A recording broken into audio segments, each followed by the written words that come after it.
You know, his maturity in learning in the game of football. His IQ is probably the most strength that he has.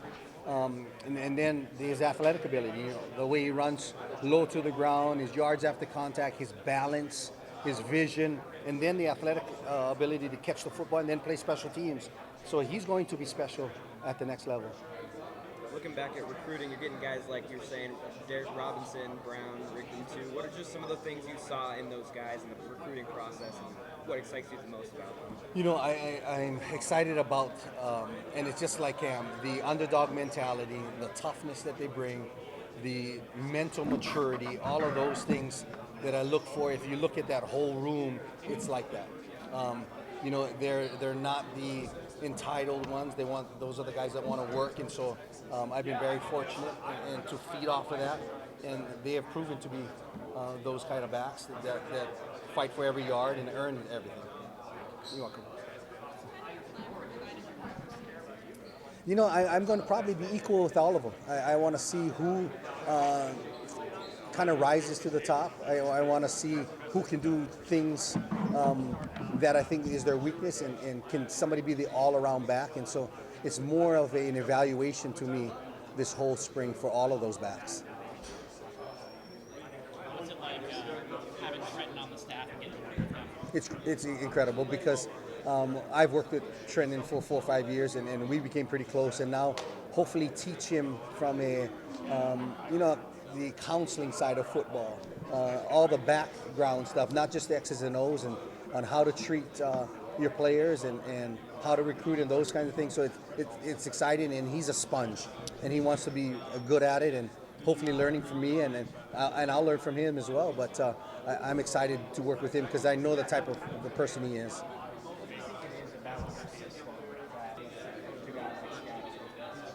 It was special, and I have those relationships with all those guys, and hopefully I'm hard. They don't think I'm too hard on them, but and know that I care for them. But it's special whenever I see any of our backs succeed, and not only in football, but succeed in life. And so I'm excited to see what's his next step.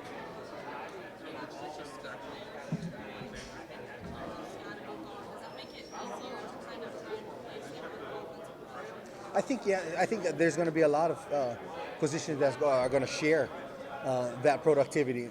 It has to come from the receivers. I think Sam is going to do a good job, but I think our backs are going to carry a good load too. And so it's fun to see how that transforms in the spring, and then of course in the fall. But I think that we'll get it done either way. I think it's going to be a lot more spread out than it was just one person, to tell you the truth.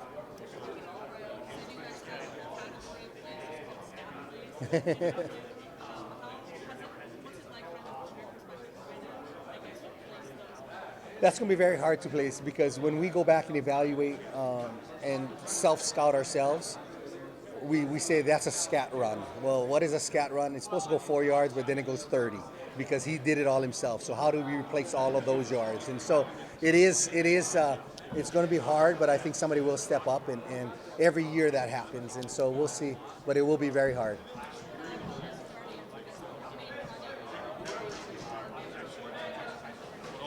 I look for efficiency in a running back.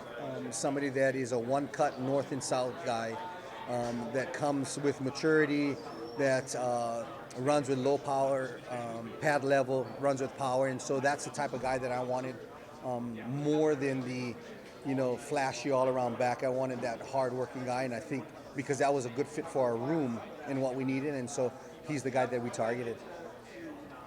Trent was telling us that teams made the announcement in front of everybody. Were you there for that? Yes, I was. Did you see his face? Like, what was that moment? No, I think it was a special. You're talking about Trenton, right? And I think it was special because we've worked together so closely, and hopefully I'll learn from him, but hopefully that he'll learn the back instead of the X's and O's, all the backgrounds of the coaching. The counseling part and the getting on somebody and all the stuff that they don't tell you about the coaching. That hopefully you can learn from me, from my experience, from the old guy in the room. But I'm so excited to work with him. How would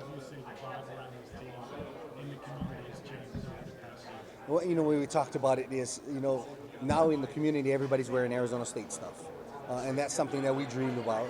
Everybody wants Arizona State to be good. And people say we're jumping on the bandwagon. Well, yeah, but that should be the way it is. I think the vibe from our team is that we want to put out a good product. I think those guys and the maturity of the guys, so many of those guys are coming back that they felt that success and wanted to keep going. And so I think the community plays a big part of it, and we're happy to put that production. Now, how do we do that and replicate that again? It's going to be hard, but I think we have enough guys that have been here and tasted that success. Well, I think they'll do a good job. So do people like stop on head go down all the time? All the time, and all the time. Especially now, it's more of, hey, you coach scat, yeah, whatever. Scat mania is still around, but there's more excitement, I think, for the Sun Devils, and this whole town should be like that, and so we're proud of that. I asked Coach Miles about this. When did you watch the Peach Bowl, and how hard was that to go back through that tape? So I got texts from my family back home in Hawaii about they watched it, they got together, and they're screaming whatever it is. So it took me a couple of days because, when we're right at the point we thought we were going to win whatever it is, and then we see how that played out.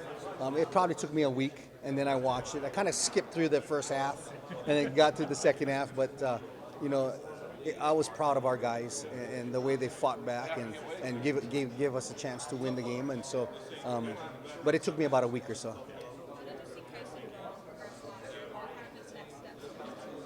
I think learning the playbook, feeling comfortable of just not running the assignment, but feeling what the offense was meant to be. I think it's hard for a running back. The more carries you get, the better feel you get. When you have limited carries, you can't get into rhythm. So the more that he touches the ball, I think the more that he'll be in rhythm, and I think he'll be more productive because of that.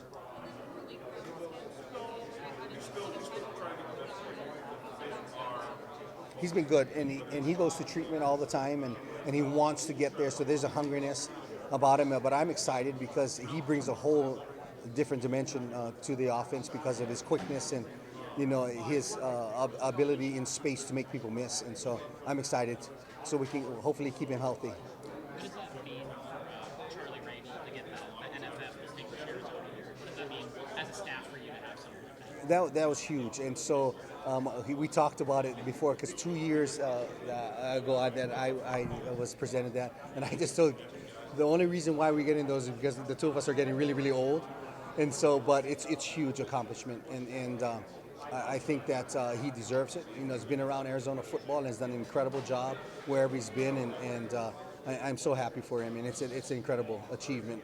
And thanks to everybody that nominated him and presented him with that thing. It's life changing, and so I'm excited for him. Tony brought this up. He said that you have a different offensive system every year. Successors going into this year. Is that right? Yeah, but you texted me with Zach was over there, but yeah, because I think it was 6 or 7 coming into, and so in reality, the most comfortable will be this year going into next year because and so imagine trying to, as much as you want to teach the kids a new offense, you're learning it at the same time as them, and so hopefully you don't make a mistake teaching it because you're learning it yourself. Now the continuity with the offense now with Coach Arroyo, it'll be so much easier, especially with the guys knowing it as well. So I think that's going to be huge. Zach's second year with it. Yeah, and I forgot about that. Zach was the new offense, but we kind of changed it a little bit because of the personnel that was with him. Yeah, it's a huge advantage. Thank you. What kind of qualities do you think makes a player help them go pro? What have you seen? Especially at the running back position, are you an all-around back? Can you stay on the field in third downs and make those crucial plays?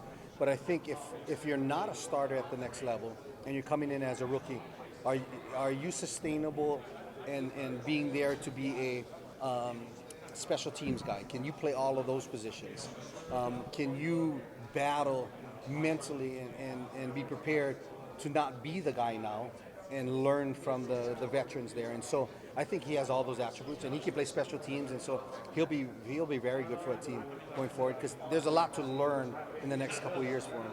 How do you help players who are currently playing college but are thinking about the NFL keep that mentality, still trying to stay focused while playing, like at ASU? Yeah, and I think every person that comes, not every, but I would say 99.9% of the guys in my room have the dream to play college football. And so how do you prepare mentally, physically, in the classroom and on the field in order to get to that next level? And they understand it's harder than it is, and so we prepare like that every day as if they are going to the next level. That may be it, that may be not, but they're going to prepare that way. And you'll find out really quickly if somebody is made for that or are they just taking the shortcut. Those guys that take the shortcut will never get there. Hey, Coach.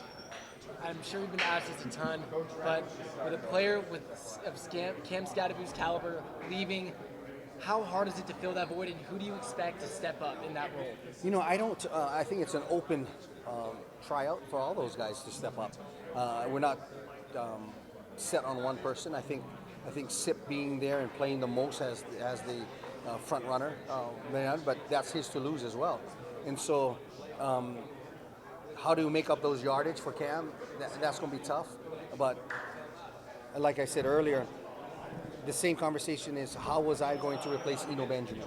How was I going to replace Rashad White? How was I going to replace X Valade? Now how do I replace Cam? Somebody always steps up to take their place, and it's been great having those, and so hopefully someone will be able to do that and take care of that production that comes in. Now, follow-up question with that. How proud are you of Cam being in the combine and just representing Arizona State? Yeah, every time I see those pictures of all of my guys and then Cam being there, he's done an incredible job. His maturity in the past 2 years and now being a professional, I think he's done a heck of a job. And I'm very excited to see him come draft day where he lands. But I think wherever he lands, he'll be an incredible asset for them. Thank you, Coach. You're welcome.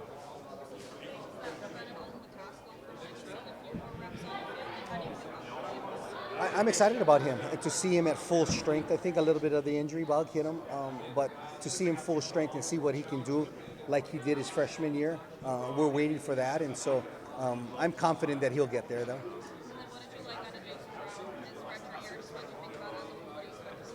Tough runner, yards after contact, balance. He's very similar to Cam a little bit in regards to that, but he's never had a spring ball yet, and so his learning curve is going to go up tremendously because of spring ball, and I think that we'll see after in the summer and in the fall if that transitions. I think he's going to be an incredible athlete. I think he's going to be a great running back. He can do it all. He can catch the ball out of the backfield. He's going to have to put on a little bit of weight to handle the pounding of the college football, but his quickness, his hunger, his football intelligence, I love it all, and so I'm excited to see him too. I'm excited. I'm excited for this running back room. They're all conscientious, hardworking guys, and so we'll see how it all plays out. But I told them it's an open tryout. Whoever goes and wants to go and take it, and so I want to see who rises to the top.